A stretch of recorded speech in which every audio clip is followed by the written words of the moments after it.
Ceci est un livre audio autogénéré par Google. Exergue. Le moteur est le cœur d'un avion, mais le pilote est son âme. Sir Walter Raleigh. Prologue.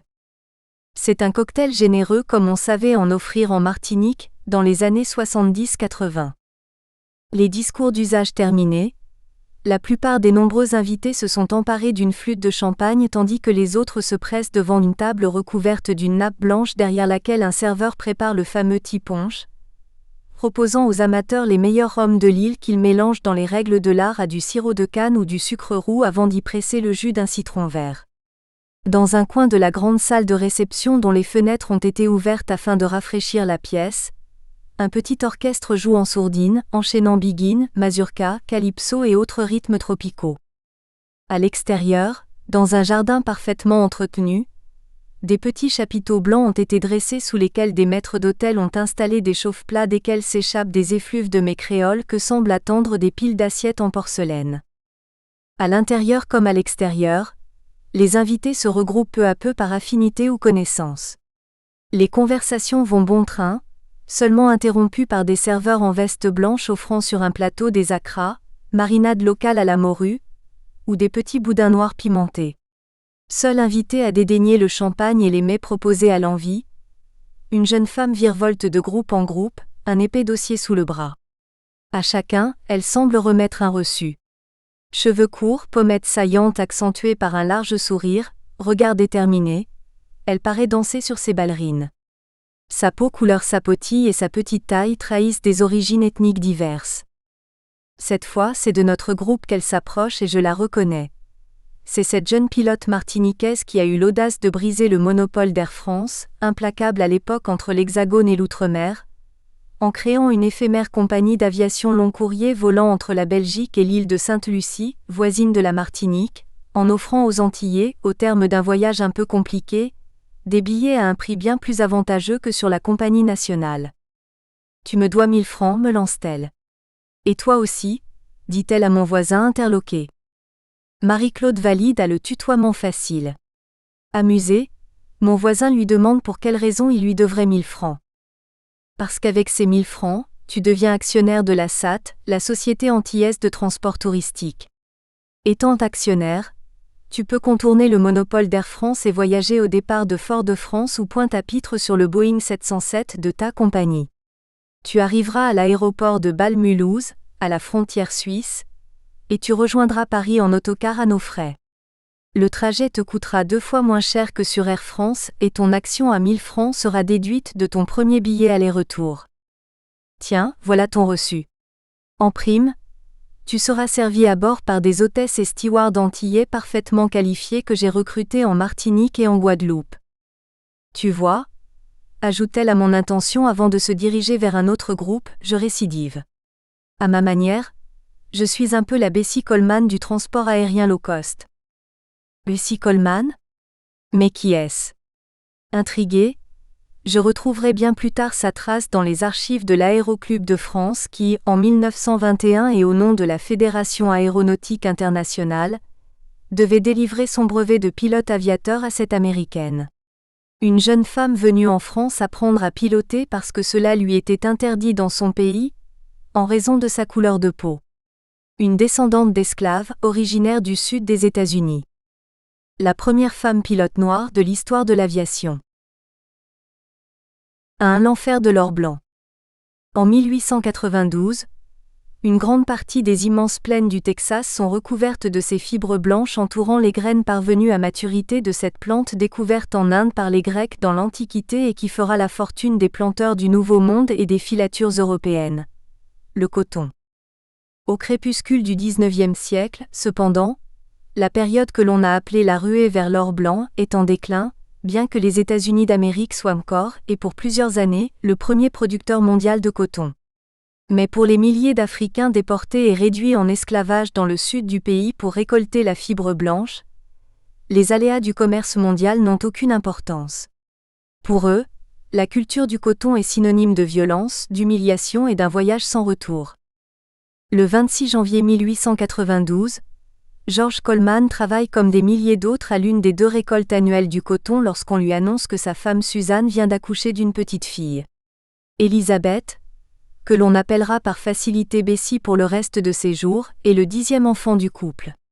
Suzanne est originaire d'une famille enlevée dans l'un des royaumes de Sénégambie par des trafiquants d'esclaves, tandis que George n'a qu'un quart de sang africain.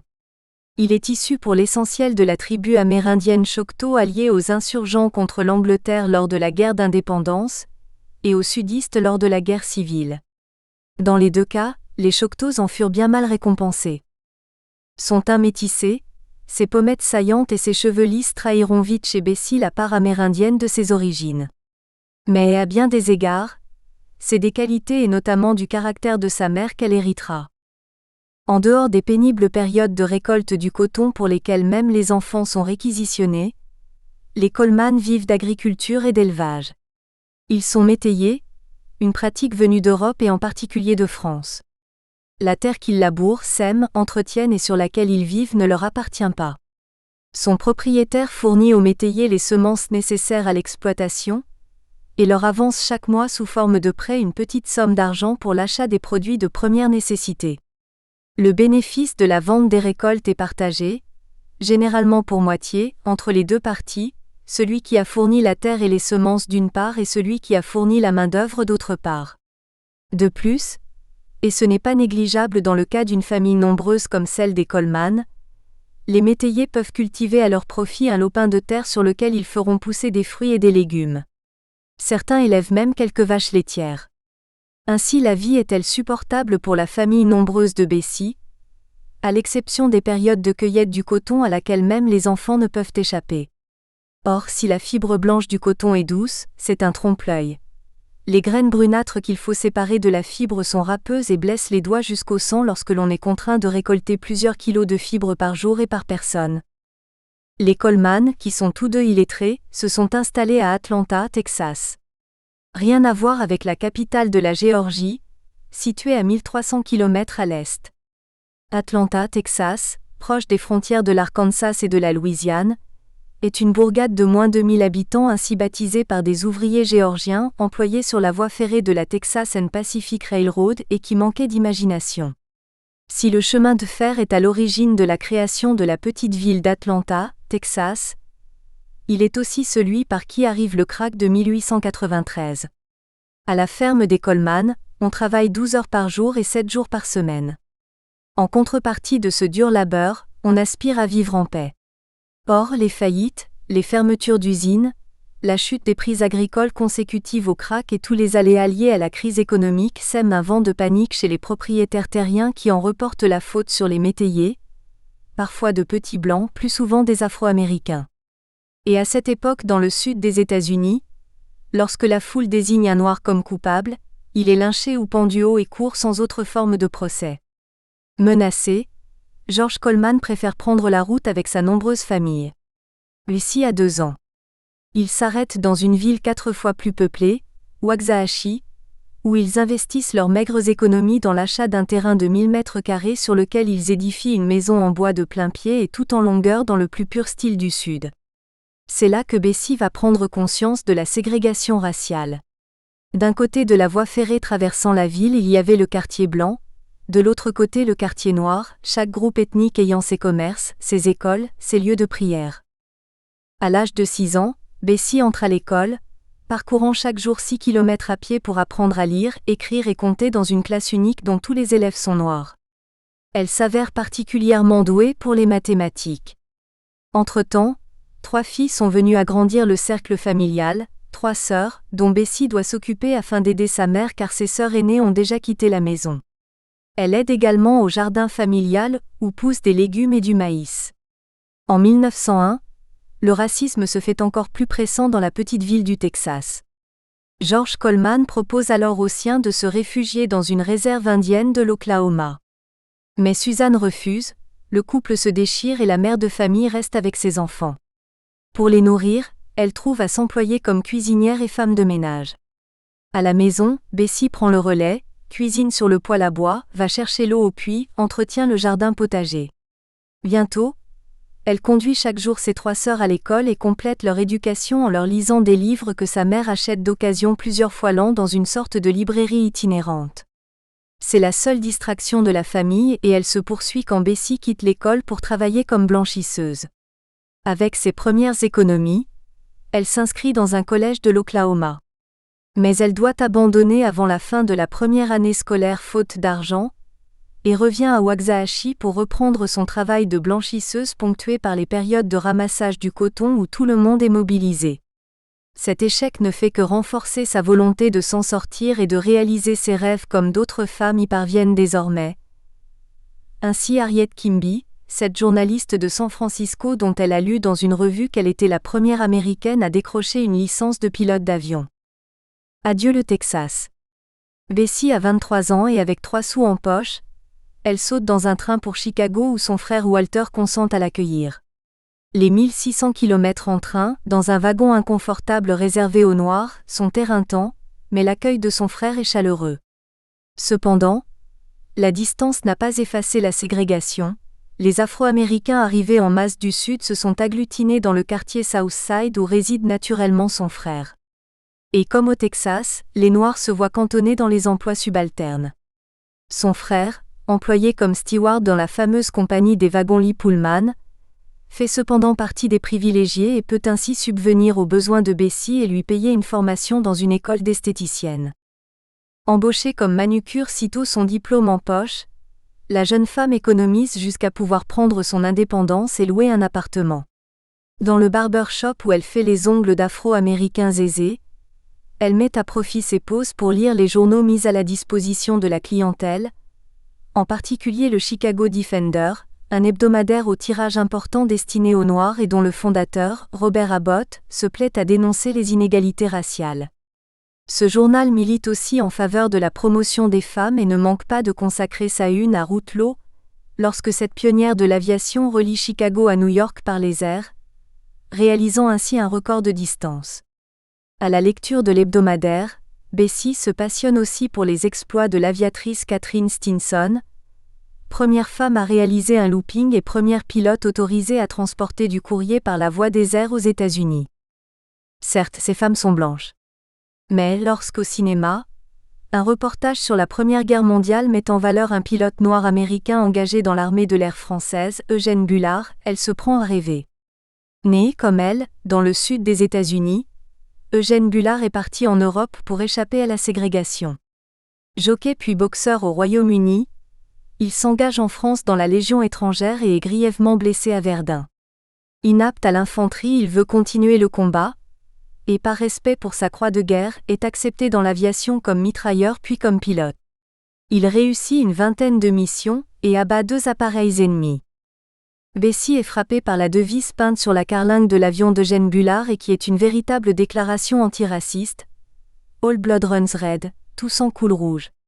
Ainsi en France peut-on être noir et devenir pilote, ce qui est inimaginable aux États-Unis? Et puis, lorsque ses 2 frères aînés partis combattre dans les tranchées ont eu la chance de revenir sains et saufs, ne lui ont-ils pas dit qu'en France les femmes sont plus indépendantes que les Américaines? Enfin, les émeutes raciales qui éclatent en 1919 à Chicago et font plusieurs dizaines de morts et de blessés achèvent de la convaincre de partir. Certes, elle s'est mariée avec un certain Claude Glenn, de 14 ans son aîné et ami de son frère Walter, mais ce fut un feu de paille de quelques mois et elle a déjà tiré un trait sur cette union fugace. Mais pour partir, il faut de l'argent et Bessie n'en a pas suffisamment. Soit, elle apprendra à voler aux États-Unis et partira peut-être plus tard.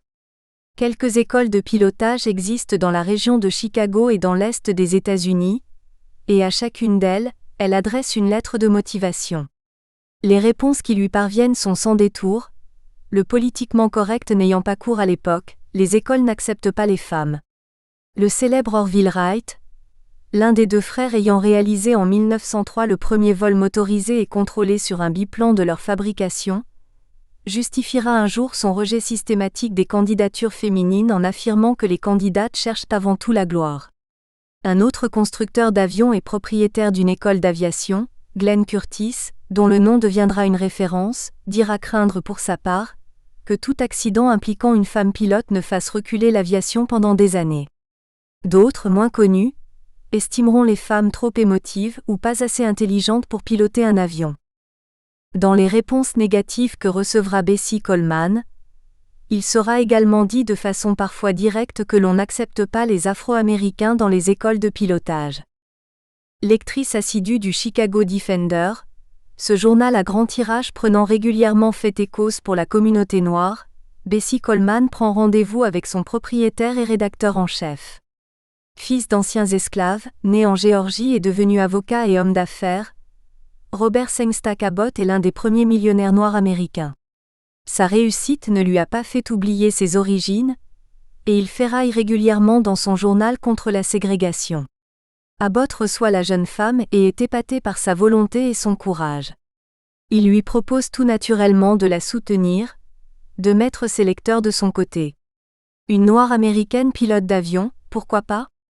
Et quel exemple pour la communauté! Soit, le Chicago Defender l'aidera et racontera son histoire.